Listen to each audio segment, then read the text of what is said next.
마태복음 11장 7절부터 19절까지 말씀입니다. 우리 7절부터 19절까지 교독을 합시다. 제가 7절, 여러분들이 8절, 그렇게 해서 19절까지 교독을 합시다. 마태복음 11장 7절부터 19절까지 말씀입니다. 그들이 떠남에 예수께서 무리에게 요한에 대하여 말씀하시되 너희가 무엇을 보려고 광야에 나갔더냐? 바람에 흔들리는 갈대냐?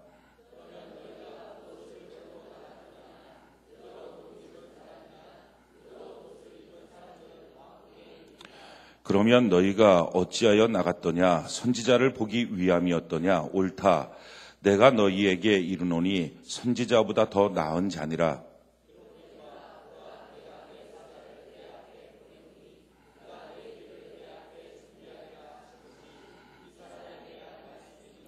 내가 진실로 너희에게 말하노니 여자가 낳은 자 중에 침례 요한보다 더 큰 이가 일어남이 없도다. 그러나 천국에서는 극히 작은 자라도 그보다 크니라.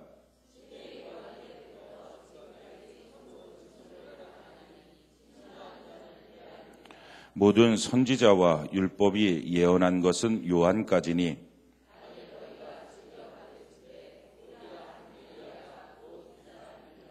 귀 있는 자는 들을지어다.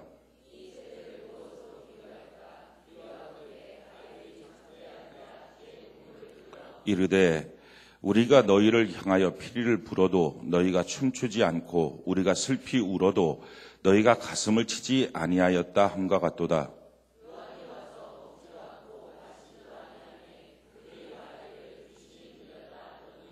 인자는 와서 먹고 마시매 말하기를 보라 먹기를 탐하고 포도주를 즐기는 사람이요 세리와 죄인의 친구로다 하니 지혜는 그 행한 일로 인하여 옳다함을 얻느니라.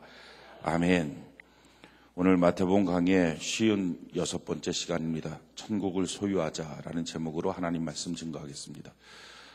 올해 하나님이 우리에게 주신 세중강 공동체에 주신 약속의 말씀은 복 주시는 하나님을 만나고 그리고 그 하나님의 복을 받아서 복이 되는 삶을 살아야 된다 하는 것을 우리에게 약속해 주셨습니다. 그런데 우리가 좀 정확하고 분명하게 알아야 될 것은 복이 뭐냐 하는 것을 우리는 좀 정확하게 알아야 합니다. 우리 동양에서 복이라고 말하면 우리 한자로 복을 좀 쓰면 볼시자에다가 한일자에다가 입구자에다가 밭전자 이게 복입니다. 그러니까 동양적 사고방식의 복이라고 하는 것은 내 한 입이 먹을 수 있는 밭을 보면 이게 복이라는 거예요. 그러니까 굉장히 동양적 사고방식의 복이라고 하는 것은 현실적이고 물질적입니다. 그리고 좀 더 지속적입니다. 그러니까 눈에 딱 보여져서 내 한 입 먹을 수 있는 밭 딱 그만큼 있으면 야 내가 참 복이 있구나. 이거 먹고 내가 잘 살겠구나. 그게 복이라는 거예요. 굉장히 현실적이고 또 밭이라고 하는 것은 잠깐 있다 없어지는 게 아니라 계속 쓰는 거니까 지속적이고 물질적인 것. 이 개념이 복이라고 하는 개념입니다. 서양에서의 복이라고 하는 개념은 달라요. 굿럭이라고 말하잖아요. 이건 뭐냐면은 행운이에요. 행운. 그러니까 서양에서의 복은 느닷없이 뭐 로또가 됐다든지 뭐가 툭 떨어진 거예요. 느닷없이. 야, 그럼 너 복 받았구나. 이렇게 말한다는 거예요. 그게 굿럭이에요. 자, 그런데 성경이 말하고 있는 복이라고 하는 건 뭐냐? 성경이 복이라고 말하는 것은 히브리어로 바라크라고 하는 단어고 헬라어로 마카리오스라고 하는 단어인데 바라크라고 하는 그 단어의 뜻은 뭐냐면은 하나님 앞에 무릎을 꿇는다 이 뜻이고요. 마카리오스라고 하는 것은 왕에게 인정을 받는다 이 뜻입니다. 그러니까 하나님 앞에 무릎을 꿇고 왕에게 인정을 받는다라고 하는 말은 하나님, 왕 대신 하나님 앞에 무릎을 꿇을 수 있는 자리에 있다라는 거예요. 이게 복이에요. 아무나 왕 앞에 나가서 무릎 못 꿇죠. 왕 앞에 나가서 그 옆에 무릎 꿇을 수 있는 신화적 자격이 필요합니다. 조건이 필요해요. 그 조건을 갖고 있는 것, 그게 바로 복이라는 거예요. 그러니까 기독교에서 말하는 성경에서 말하고 있는 복이라고 하는 것은 현실적이고 물질적이고 눈앞에 딱 보여지는 뭐 얼마 생겼다라고 하는 서양적 개념 그게 아니라 내가 하나님 앞에서 자격을 갖게 되었다라고 하는 것 이게 복이에요. 그래서 성경을 보면 이 복이라고 하는 개념을 성경은 끊임없이 자격이라고 하는 것으로 말합니다. 우리가 하나님의 자녀가 되는 권세, 그 자격을 얻게 되었다. 골로새서에 보면 흑암의 권세의 나라에서 사랑의 아들의 나라로 우리가 옮겨지게 되었다. 이 자격, 자리라고 하는 것을 성경은 끊임없이 말하고 있습니다. 더 우리가 구체적으로 복이라고 하는 개념을 알 수 있다면 우리 창세기 1장을 같이 한번 봅시다. 맨 처음에 최초의 인류에게 하나님이 하신 일인데 최초의 인류에게 주신 창세기 1장 27절 28절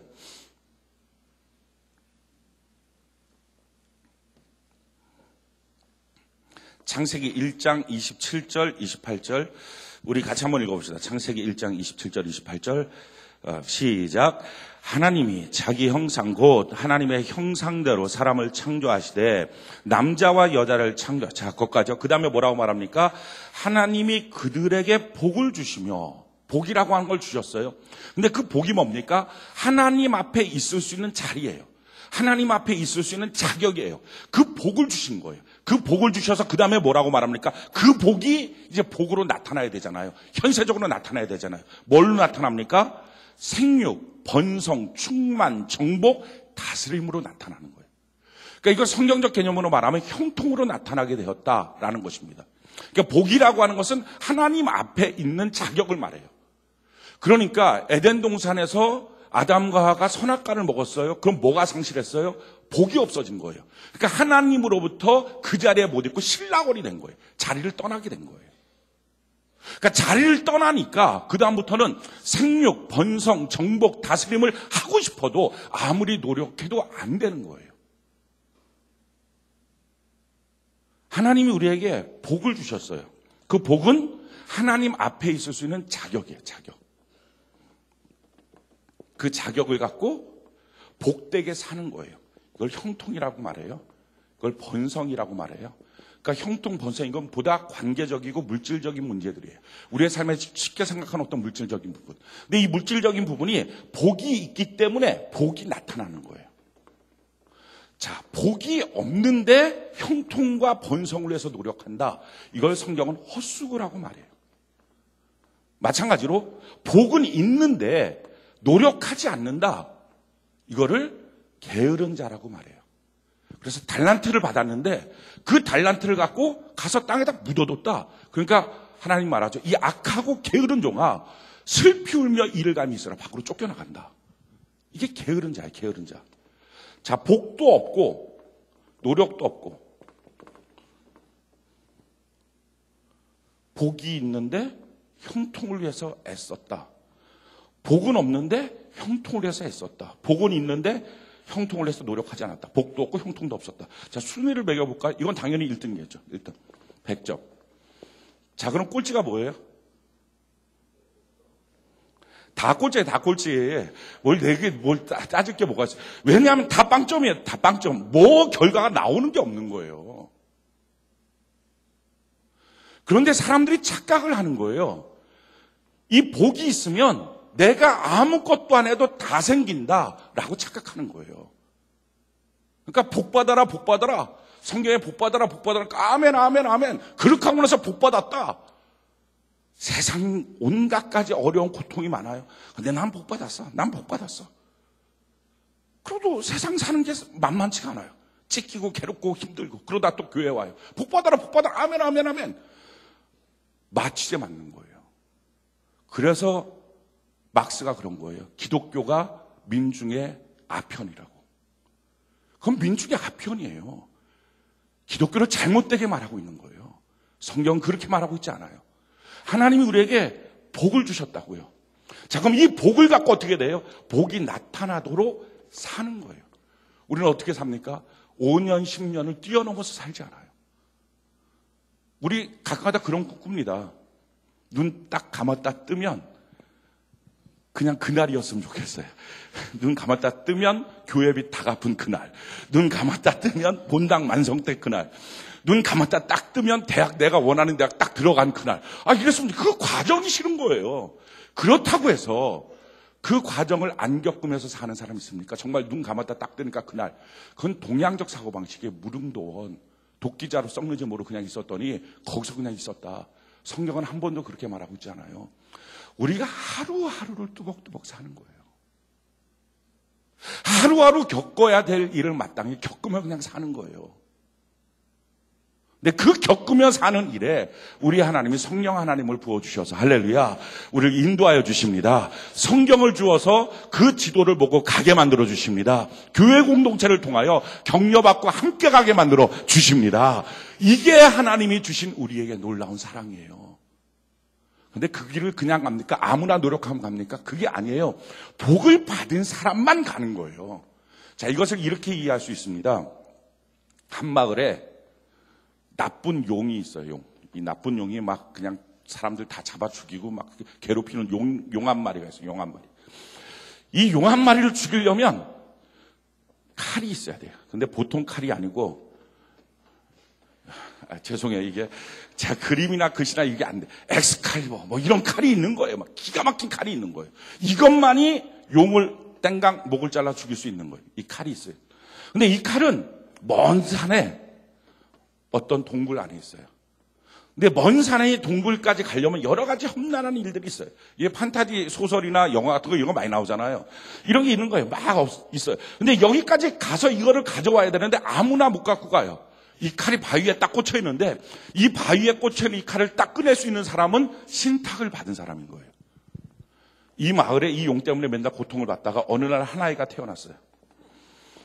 남들이 다 무시하고 그랬었는데 이 아이가 신탁을 받은 아이인 거예요. 어느 날 깨달았어요. 그러고 난 다음에 우리 마을을 괴롭히는 우리 집을 괴롭히는 용을 죽이리라 하고 난 다음에 이 먼 산의 동굴까지 가는 거예요. 근데 가는데 혼자 안 가고요. 친구들이 몇 명이 따라 붙었어요. 그리고 이 신탁 받은 아이한테 지도를 줬어요. 어떻게 가라고. 그리고 때마다 일마다 가르쳐주는 간달프 흰 지팡이 들고 흰 수염 있는 간달프가 옆에 따라다니는 거예요. 간달프가 뭔지 아시나요? 그 반지의 제왕에서 나오는 히 하고 나오는 사람 있잖아요. 그게 따라붙는 거. 그래갖고 여기를 가는 거예요. 여기를 가는 거예요. 아무나 못 가요. 얘만 가요. 얘만 신탁 받았으니까. 누가 가고 싶어서 가는 게 아니에요. 근데 가는 길이 비행기 타고 쭉 가는 게 아니에요. 하루하루 그냥 가는 거예요. 여기에 고통을 딱 겪으면서 별의별 고통을 겪으면서 여기까지 가는 거예요. 그래서 가서 그 칼을 뽑아갖고 오면 용을 죽이고요. 정말 원하는 그 마을의 평화와 행복을 누릴 수 있어요. 이거예요, 이거. 성경이 말하고 있는 복이라고 하는 개념의 삶.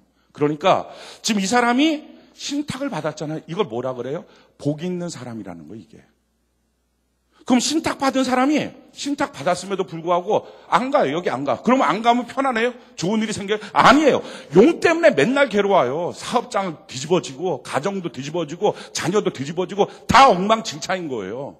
나는 왜 예수 믿는데 왜 이렇게 고통스러울까?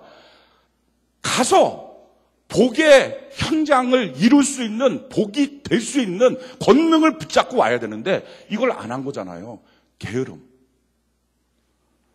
그럼 이 사람 혼자 가요? 친구들이 같이 따라 붙었어요. 반지의 제왕에서 프로트인가요? 플루토? 이름이 뭐예요? 플루토? 아무튼 뭐 그 조그마한 꼬맹이 같은 애가 그 반지를 이렇게 목걸이하고 갈 때 옆에 우리 주인님 와서 따라 붙는 약간 뚱보 같은 애 하나 있잖아요. 알아요? 그거? 서양의 모든 판타지 영화는요, 다 성경적 소스에서 나온 거예요. 그 개념들을 보고서 서양에 나와 있는 모든 판타지를 보고 나면 이게 이런 개념으로 잡혔구나를 쉽게 알 수 있어요. 그래서 따라 붙었어요. 따라 붙어서 같이 가잖아요. 같이 가는데 가끔가다 괴롭히는 그 뭐 이상한 놈 머리 빠박이 빼짝 마른 놈 있잖아요. 그게 뭐예요? 골룸. 그게 우리에게 붙어있는 귀신이에요. 그게. 그놈이 달라붙어 있는 거예요. 골룸이 귀신같이 생겼잖아요. 그런데 지금 옆에서 따라붙어서 같이 가는 게 누구예요? 그렇게 옆에 주인님만 따라붙어 같이 가는 거. 이게 목사고요. 이게 셀장이에요. 그러니까 목사와 셀장이 뭐 하는 거예요? 성도들을 섬긴다 그래요. 그 섬기는 게 뭐예요? 그냥 앉아서 같이 노닥노닥하고 놀면서 아이고 너 힘들겠다 너 어렵겠다 이 짓 하고 있는 게 아니라 가야 된다고. 저기로 가셔야 된다고.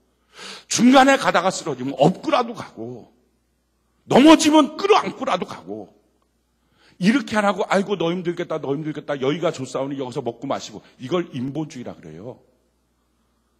어떻게 하든지 가야 된다고 저기를. 왜냐하면 그래야 너가 행복하다고. 그렇지 않으면 넌 불행하다고. 그래서 가게 하는 거. 그게 목사의 역할이고 셀장의 역할이에요.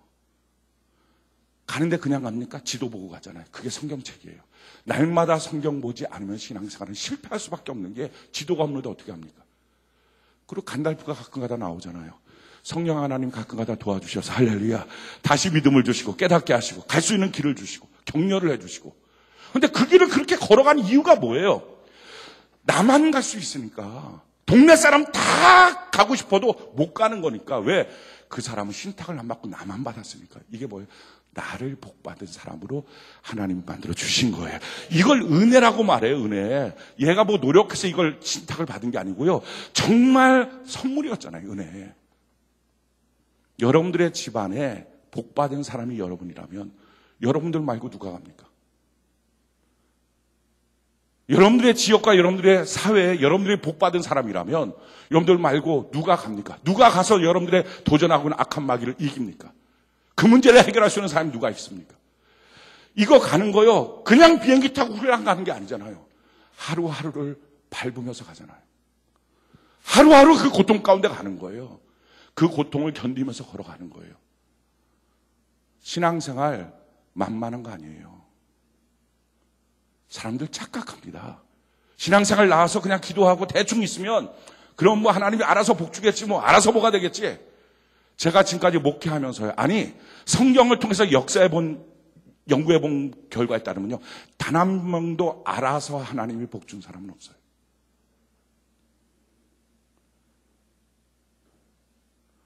종교는 기독교는 민중의 아편이 아니에요.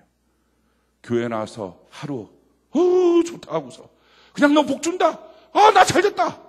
그러고 돌아가서 일주일 동안 길길이 고생하다가 또다시 돌아와서 아이고 힘들어요. 복 주세요. 복 줬다. 복 줬다는 말 한마디 듣고 그냥 해죽 거리고 사는 게 아니고요. 복 줬다. 내가 복 받았다라고 하는 순간부터는요. 정말 심각해지는 거예요. 내가 이제 그 길을 가야 되는구나. 그래서 아주 심각해지는 거예요. 근데 오늘날에 복 받았다, 복 줬다 이 개념을 모르니까 그냥 해볼쭉 하고 있잖아요. 내가 이 싸움을 싸워야 되는구나. 하나님 내 힘 갖고 안 됩니다. 성령님 나를 도와주옵소서.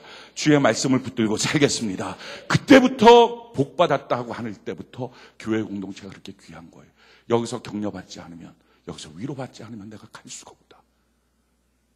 이게 축복의 인생, 축복의 삶이에요. 그러니까 복을 받으면 그 길을 가서 결국에는 형통으로 번성으로 나타나도록 하루하루를 처절하게 싸우는 삶. 이걸 신앙생활이라 그래요. 돈 없는 것도 하루하루 살아야 되고요. 오늘 돈 없다고 하나님 앞에 기도하고 통곡하고. 예전에 그런 사람들이 있었어요. 돈 없다고 어떻게 하면 돈 생길까? 그래서 은행에 갖고 카드비 다 얻어갖고 11조를 드렸어요. 아시잖아요. 11조는 10분지 1이잖아요. 그러니까 지금 하나도 없는데 10분지 1을 드리고 나면 나머지 하나님 나머지 10분지 9를 주실 줄로 믿습니다. 하고 드렸어요. 어떤 성도가. 받았을 것 같아요? 못 받았을 것 같아요? 못 받았지 당연히. 그 받을 것 같습니까? 받으면 하나님의 법칙에 위배되지. 하나님은요 돈 놓고 돈 먹기 로또판이 아니라고요. 신앙생활 너무 정말 만만해요. 하루하루 돈 없는 삶이면 돈 없는 삶, 돈 없는 삶에서 돈 있는 삶으로 바뀌어지는데 다윗 같은 하나님의 마음에 쏙 드는 신앙생활을 해도 25년 걸린 삶이에요. 양 몇 마리 쳤던 그 사람이 부유한 사람으로 바뀌어지는데. 근데 하루 기도해서 됩니까?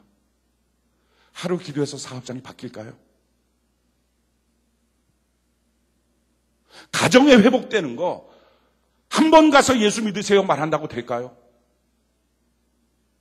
그 처절한 싸움을 싸우는 거예요. 처절한 싸움을.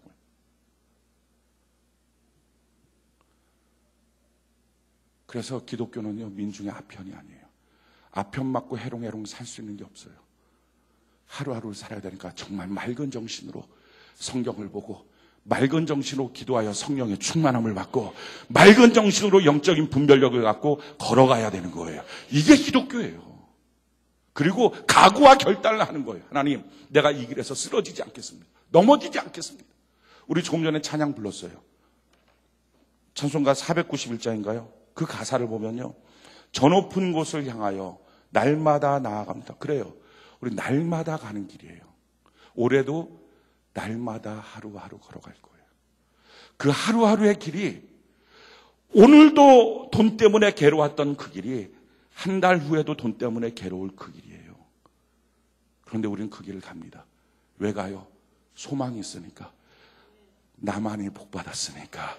내가 가야 될 길이니까. 내가 가서 마침내 그 칼을 뽑으면 용을 잡아 죽이고 부채용은 떠나가고 하나님의 물질의 복은 내 안에 나타나서 그래서 형통의 삶이 이루어질 걸 믿기 때문에, 그리고 나를 통하여 내 가정도 내 지역도 살게 될 것을 믿기 때문에 누가 가겠냐는 거예요. 내가 가는 거라고요. 가는 그 길이 하루아침에 벌떡 뭔가 바뀌어지는 길이 아니란 말이에요. 그러니까 각오를 다지지 않고 대충 예배드립니까? 살려고 하지 않고 내가 세파에 물려서 떠내려가지 않겠습니다. 미친 듯이 주님 앞에 영적 생존거리를 걸고 기도하지 않고 어떻게 2016년도 시작합니까? 저는요, 너무 감사하고 기쁘면서도 사실은 오싹합니다. 올해 주셨던 말씀이 뭐예요? 복 주신 하나님, 너는 복이 되라. 이게 무지하게 행복한 말씀이잖아요. 하나님 내게 복 주었다. 하나님이 나에게 그 복을 누릴 수 있는 자격을 주셨다. 할렐루야. 이것이 너무 감격스러울 뿐만 아니라 또 한 가지, 그 은혜와 자격을 받았으니 이제 내가 그 복이 나타나도록, 형통이 나타나도록, 번성이 나타나도록 걸어가야 될 1년 365일의 그 길이 하나님, 내가 날마다 이겨야 될 길입니다. 싸워야 될 길입니다. 내 영적으로 죽으면 안 됩니다. 영적 생존권을 걸고 싸워야 됩니다. 그래서 저는요, 성도들이 허벌쩍하니 정신 못 차리고 졸고 깨고 견딜 수가 없는 거예요.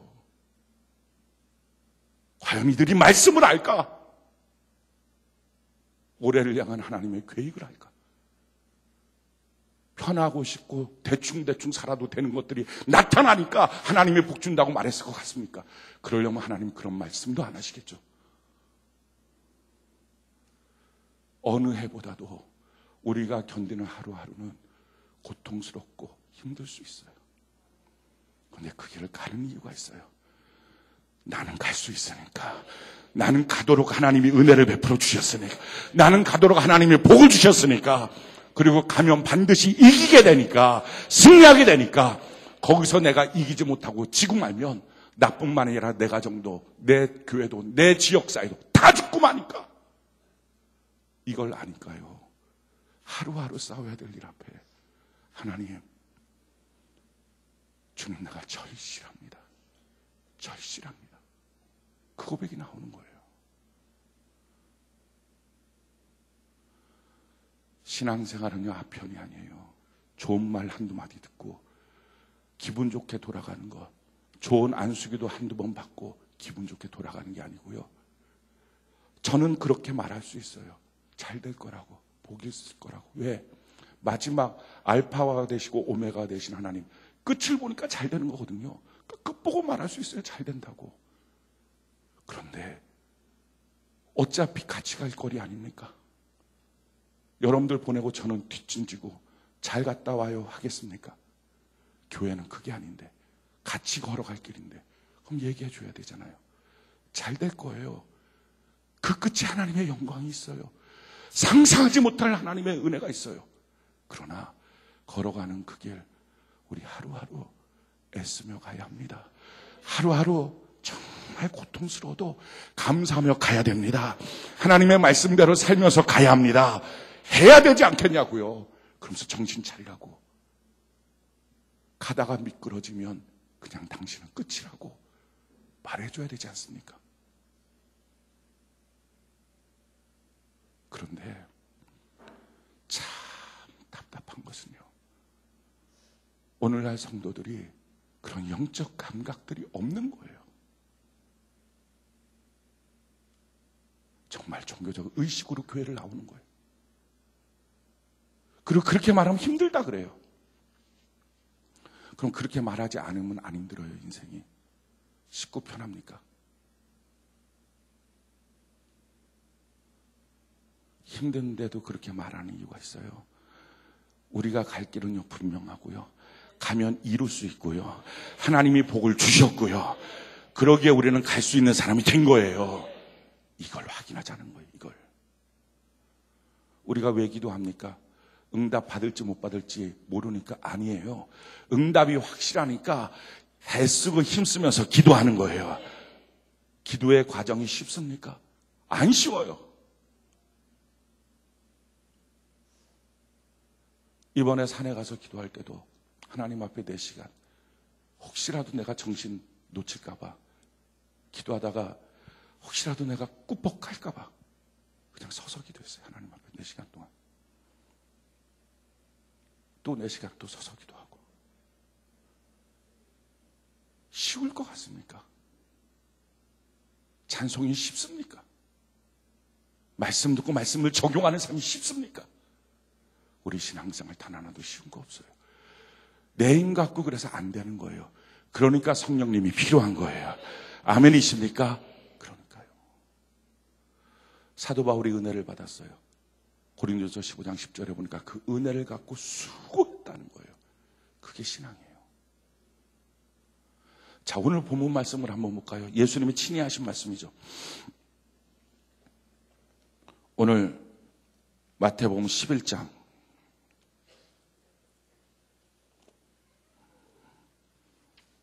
7절부터 보니까 예수님께서 요한에 대하여 말씀하십니다. 뭐라고 말씀하십니까? 9절에 보니까 너희에게 이르노니 선지자보다 더 나은 사람이다. 마태복음 11장 11절에 보니까 내가 진실로 너희에게 말하노니 여자가 낳은 자 중에 침례 요한보다 더 크니까 일어남이 없도다 하시고. 그러니까 침례 요한에 대해서 예수님이 칭찬을 합니다. 그는 선지자보다 나은 사람이고 여자가 낳은 사람 중에서 이 침례 요한보다 더 나은 사람이 없다라고 말합니다. 그럼에도 불구하고 11절 우리 다시 같이 한번 읽어볼까요? 시작. 내가 진실로 너희에게 말하노니 여자가 낳은 자 중에 침례 요한보다 큰 이가 일어남이 없도다. 그러나 천국에서는 극히 작은 자라도 그보다 크니라. 아멘. 그러나 천국에서는 극히 적은 자도 침례 요한보다는 크다 하는 거예요.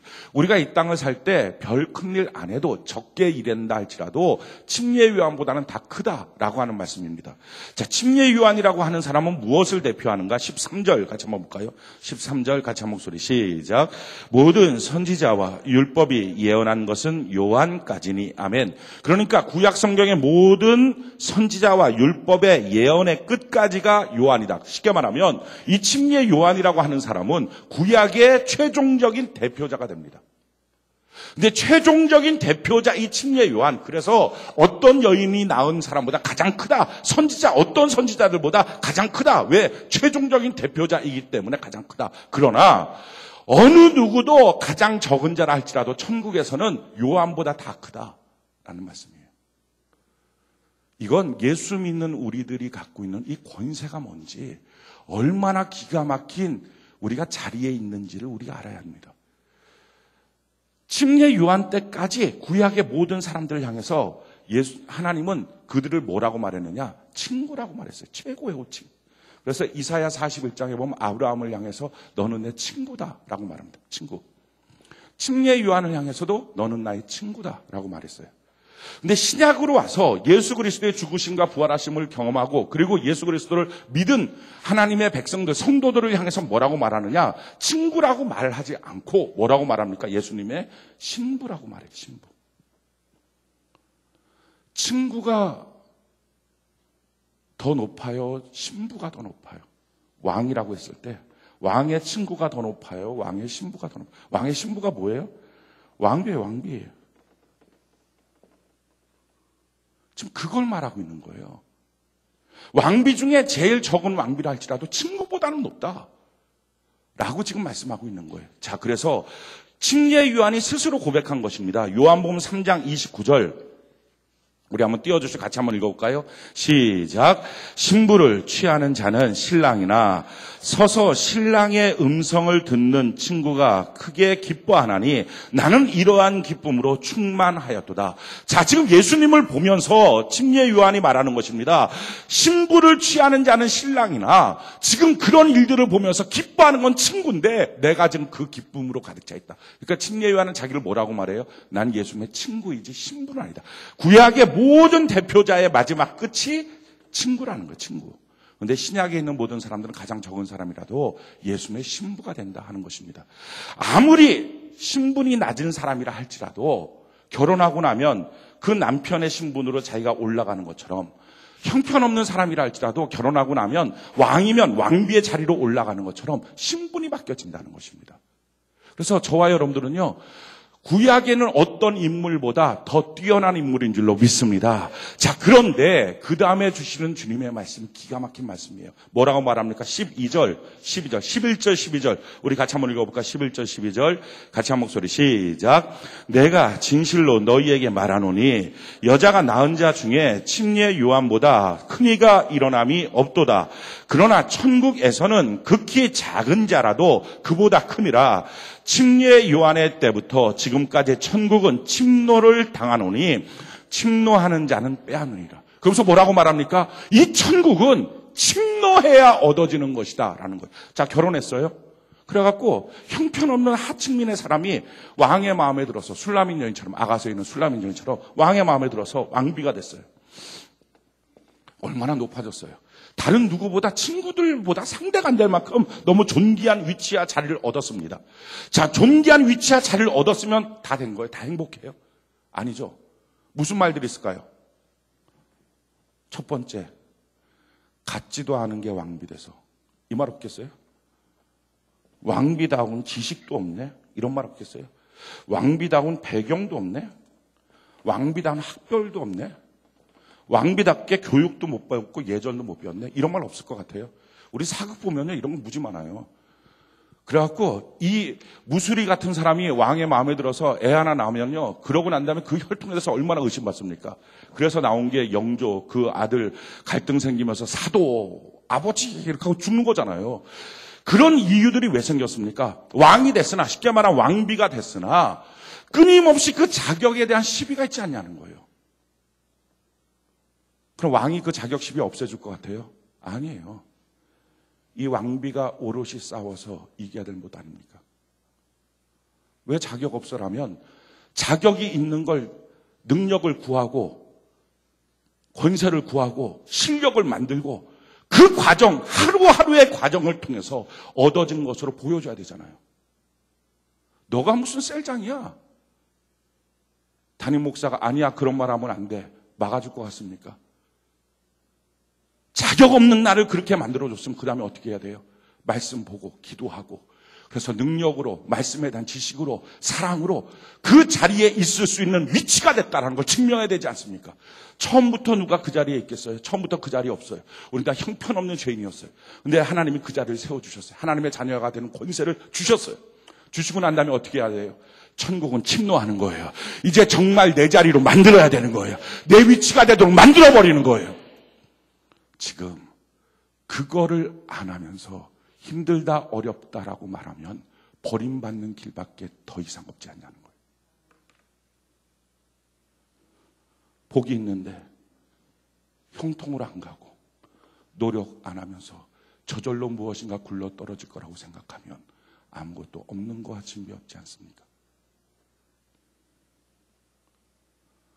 우리는 뭔가를 성경이 말하면 그게 다 내 건 줄 알아요. 그냥 됐다고 생각해요. 하나님 그 자리를 주셨어요. 복을 주셨어요.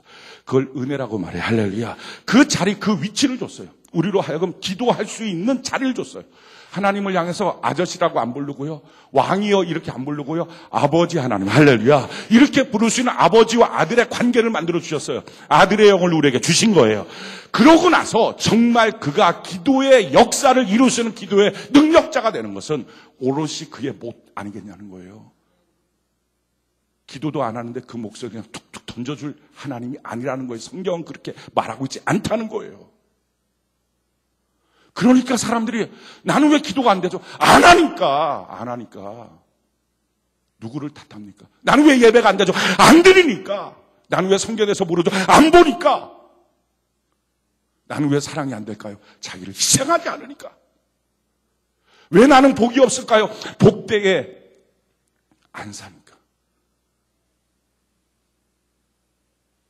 그런데 이거를 하나님 앞에 나서 원망하잖아요. 왜 나는 그런 게 없냐고. 그러니까 그건 뭐예요? 자격을 줬는데 노력하지 않는. 이렇게 평생 살면 그의 인생은 안 받은 것과 진배 없습니다. 그게 한 달란트 땅에 묻어놓은 사람이에요. 지금 이 시대는 어떤 시대입니까? 우리 성경을 한번 볼까요? 17절 마태복음 11장 16절, 15절부터 17절까지 같이 한 목소리 시작. 귀 있는 자는 들을지어다. 이 세대를 무엇으로 비유할까? 비유하건대 아이들이 장터에 앉아 제 동물을 불러 이르되 우리가 너희를 향하여 피리를 불어도 너희가 춤추지 않고 우리가 슬피 울어도 너희가 가슴을 치지 아니하였다 함과 같도다. 지금 이 시대는 어떤 시대입니까? 우리 주님께서 외쳐도 외치는 일에 대한 반응이 없고 우리 주님께서 울어도 울음에 대한 반응이 없고 그러니까 그냥 무감각하게 있는 거예요. 무감각하게. 너희는 이 세대를 본받지 말고 너희는 다른 헛되게 예수 믿는 사람들의 삶의 태도와 모습을 본받지 말고 너희는 죽어있는 신앙인들을 본받지 말고 기도에 실패된 자의 삶의 모습을 본받지 말고 예배에 실패하는 사람들의 삶의 모습을 본받지 말고 하나님이 기뻐하시고 선하시고 온전하신 뜻이 무엇인지 분별하도록 하라. 아멘 합시다. 분별하도록 하라. 우리 신앙생활 할 때 성령 하나님 꼭 필요하다고 말합니다. 저는 그 말을 들을 때마다 이렇게 고백해요. 성령 하나님이 필요 없을 정도의 삶이 아니구나. 내가 갖고 있는 지식, 내가 노력했던 지금의 삶의 결과, 내가 갖고 있는 나의 배경, 이런 걸 다 합쳐도 이 길은 못 가는구나. 그게 성령 하나님이 필요한 삶이에요. 우리가 다 고백하잖아요. 성령님 없으면 안 된다고. 내 마음을 다하고 뜻을 다하고 힘을 다해도 성령의 기름 부으심이 없으면 안 되는 삶. 이게 우리가 걸어가는 삶입니다. 쉽지 않아요. 녹록지 않아요. 신탁받은 사람의 그 삶의 모습이 우리가 아찔아찔하면서 영화를 그렇게 보는 것처럼 쉽지 않습니다. 그게 예수 믿는 사람이에요. 그 가정에서 예수 믿는 사람, 그 회사에서 예수 믿는 사람. 우리 올해 가족 복음화 이루려고 합니다. 가족 복음화 쉽게 가서 기도 몇 번 하고 난 다음에 예수 믿으세요 말하면 아멘 주여 하고 다 무릎 꿇을 것 같습니까? 예전에 우리 교회 개척하고 난 다음에 미아동에 빌딩에 우리 개척해갖고 개척예배 거기서 원래는 기도원에서 개척예배 드리고 2달 있다가 이제 그 빌딩을 얻어갖고 들어왔거든요. 그러니까 어느 교회든지 개척하면 다 빌딩 교회 거치지 뭐 느닷없이 하늘에서부터 성전이 두둥실 떨어지는 건 하나도 없어요. 빌딩 교회에서 있는데 전도 나가자고 그냥 막 뜨겁게 세게 기도했어요. 세게 기도하고 난 다음에 막 지역으로 전도 파송을 했어요. 그때는 우리 교회 젊은이들이 많았었거든요. 청년들이 많았어요. 이 청년들 중에 직장 있는 청년이 하나도 없고요. 대학생 청년이 하나도 없었어요. 참 이상하죠. 참 다 그러니까 아무 할 일이 없는 거예요. 집에서는 천덕꾸러기. 그러니까 다 교회로 와야 돼요. 집에서 그러니까 돈도 못 벌지, 직장도 없지, 대학도 못 갔지, 고등학교는 졸업했지. 그렇다고 뭐 어디 가서 공부를 더 해서 재수를 하면 비전이냐 그것도 없지. 아무것도 없는 청년이 청년들이 그냥 모인 거예요. 교회로 모여갖고 교회에 오면 라면이라도 삶아주니까 점심은 해결되고 그러니까 다 모였어요. 뜨겁게 기도하고 전도를 보냈어요.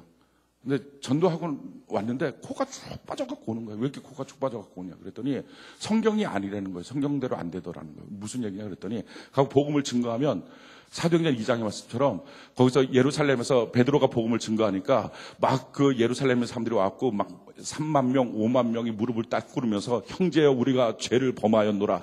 우리가 어찌하면 구원을 받으리까 막 이러니까 너가 예수의 이름으로 침례를 받아라. 이렇게 자기는 말할 줄 알았다는 거예요. 갖고 주 예수를 믿고 구원을 받아라. 이렇게 회개하라. 이렇게 하면 그럴 줄 알았다는 거야. 회개하라 그랬더니 의도 터지고 왔다는 거야, 지금. 왜 성경하고 이렇게 틀리냐고 얘기를 하는 거예요. 그래갖고 고린도전서를 보여줬어요. 고린도후서하고.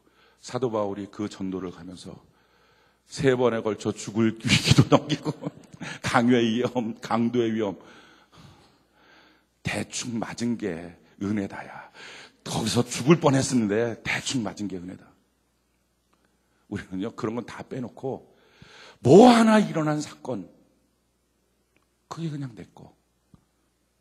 성경을 보면서 다른 건 다 빼놓고요. 다윗이 그냥 자기고요. 모세가 자기예요. 사무엘이 자기고요. 그 반대편에 있는 사람은 절대로 자기가 될 수가 없어요. 다 그런 사람들만 자기예요. 그리고 그런 기적이 자기에게 일어나야 돼요. 그냥 하늘에서 뚝 떨어졌겠냐고요. 그 믿음의 길을 걸어가지 않고서는. 사랑하는 성도 여러분, 지금 신부의 자리를 주셨다는 거예요. 침례 요한도 부러워하는, 침례 요한도 잽도 안 되는 그 신부의 자리, 아무 일도 안 해도 그 신부의 자리로 우리를 주셨다는 거예요. 그러면서 성경은 말해요. 그러니까 너는 침노해야 돼. 싸워서 그 자리를 쟁취해야 돼. 싸워서 그 자리를 너의 자리로 만들어야 돼. 은혜로 주셨으니 은혜로 주신 그 자리, 정말 내 자리에 걸맞게 만들어 놓지 않으면 그게 어떻게 내 자리가 됩니까? 은혜로 목사의 자리를 주었어요. 그러면 기도하고 미친 듯이 하나님의 말씀을 보고 듣고 소리치고 외치고 해서 그 자리를 자기에게 걸맞는 자리로 만들지 않으면 그게 무슨 목사입니까?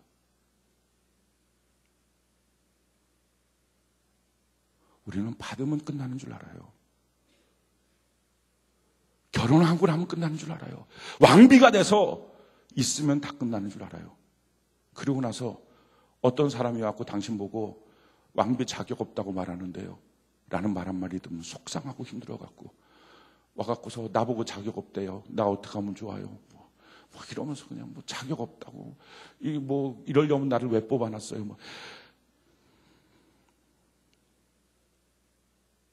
자기 목 아닙니까? 자기가 채워야 돼. 자기의 능력으로 증명하고 자기의 권세로 증명하고 자기의 실력으로 증명할 그 자리. 우리에게 하나님이 복을 주셨어요.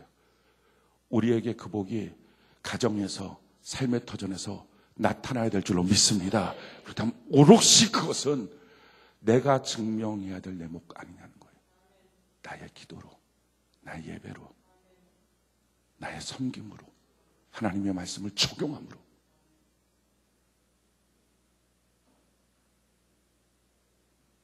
그런데 어떻게 대충대충 건성건성 신앙생활 합니까? 어떻게 신앙생활이 그냥 쉽다고 합니까? 큐티하는 거 하나만 해도요, 그게 어떻게 쉽습니까? 자기의 평생 잊을 수 없는 습관이 되기까지 얼마나 애쓰고 노력합니까? 예배 한번 제대로 하나님 앞에 시간 들여서 내 마음의 신령과 진정으로 하나님을 경외함으로 온전한 예배자로 서는 것, 그거 어떻게 그런 예배에 거룩한 습관을 갖는 거 쉽게 하루아침에 뚝딱 됩니까? 사역하고 섬기는 거 어떻게 그 길이 됩니까?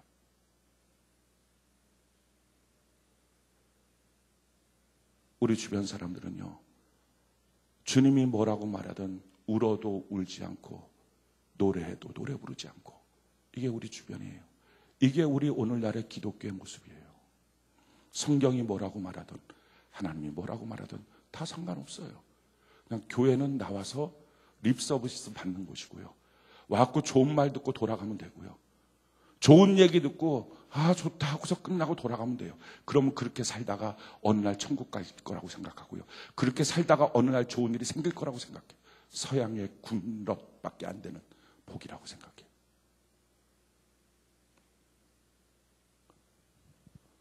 오늘 성경 제대로 보고 제대로 믿고 예수 제대로 믿지 않으면 이 시대에 25%의 기독교인이 있지만 로마 시대에 1%밖에 안 됐던 기독교인이 로마 전체를 뒤집어 놨던 능력은 다 상실되고 말았지 않냐는 거예요. 사랑하는 성도 여러분, 우리 예수 믿어도 우리 세종항 성도 여러분, 예수 믿는 사람답게 예수 믿읍시다. 복 받은 사람답게 그 복이 우리의 삶에 나타나도록 치열하게 하루하루를 기도하며 영적인 생존권을 걸고 싸워나가는 은혜가 있기를 바랍니다. 하루하루 말씀 보는 것도 그렇고요. 예배 시간에 딴 점 필수가 없는 거예요. 근데 어떻게 오늘날 많은 교회를 보면 그냥 대충대충, 이게 어떻게 성도요? 이게 어떻게 성경을 아는 사람이요? 예수 이름만 듣고 어중이 떠중이 모여있는 것 아니지 않냐는 거예요.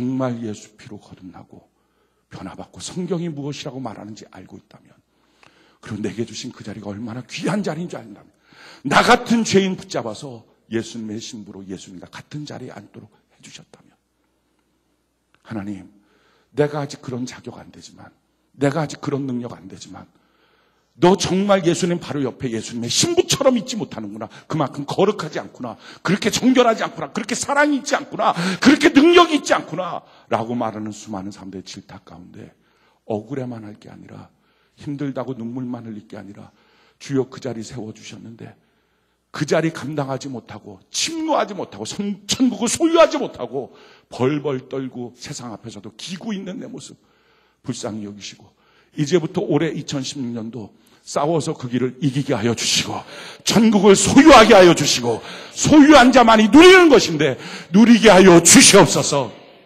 우리 세중한 성도들이 그래야 되지 않습니까?